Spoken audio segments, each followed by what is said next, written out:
Hello दोस्तों, तो डरने को तैयार हो जाएं एक बार फिर से इविल रिटर्न के एक नए एपिसोड में। अगर आप हमारे चैनल पर नए हैं तो चैनल को सब्सक्राइब करें, वीडियो को लाइक और शेयर ज़रूर करें। आज मुखिया की बेटी की शादी है। लड़का जिसका नाम दीपक है वह शहर का रहने वाला है और मुखिया की बेटी श्रद्धा भी बहुत खुश है। श्रद्धा और दीपक की शादी अच्छे से निपट जाती है। उन दोनों के घर वाले भी बहुत खुश थे। दीपक जैसे ही श्रद्धा का घूंघट उठाता है वह जोर से चिल्लाता है, कौन हो तुम और श्रद्धा कहाँ है? रमेश, मैं तुम्हारी रीमा। क्या तुम मुझे भूल गए?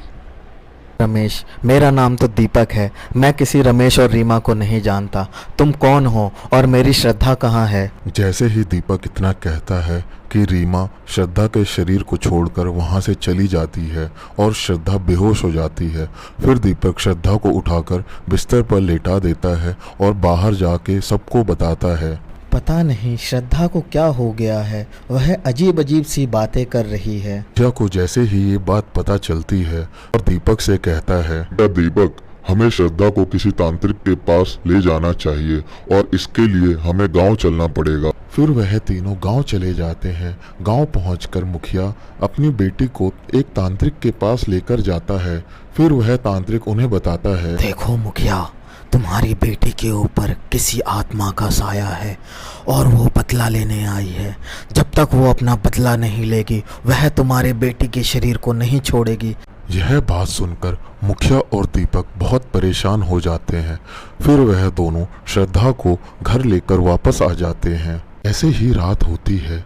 रीमा एक बार फिर से श्रद्धा के शरीर में प्रवेश कर जाती है और दीपक को बुलाती है।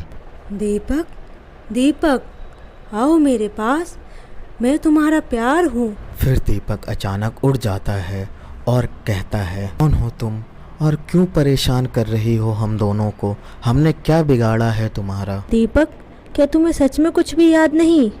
इतना कहकर रीमा दीपक को पिछले जन्म की सारी बातें याद दिलाती है।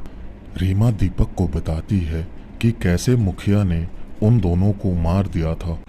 आज मैं तुम दोनों को जिंदा नहीं छोड़ूंगा। आज बच के कहाँ जाओगे तुम? मुखिया चाकू से रमेश और रीमा पर वार करता है और उन दोनों की हत्या कर देता है और उनकी हत्या करने के बाद उन्हें पास में एक आम के पेड़ के नीचे उन दोनों को दफना देता है। और अब वह उन दोनों की मौत का बदला लेने मुखिया के पास आई है। दीपक को सारी सच्चाई बताने के बाद रीमा मुखिया के पास जाती है और उसे उठाती है।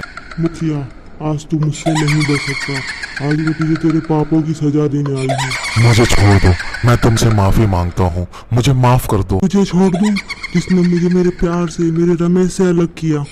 इतना कहकर रीमा मुखिया पर हमला कर देती है और उसे मार देती। दीपक, मैंने तुम्हारा और अपना बदला ले लिया है।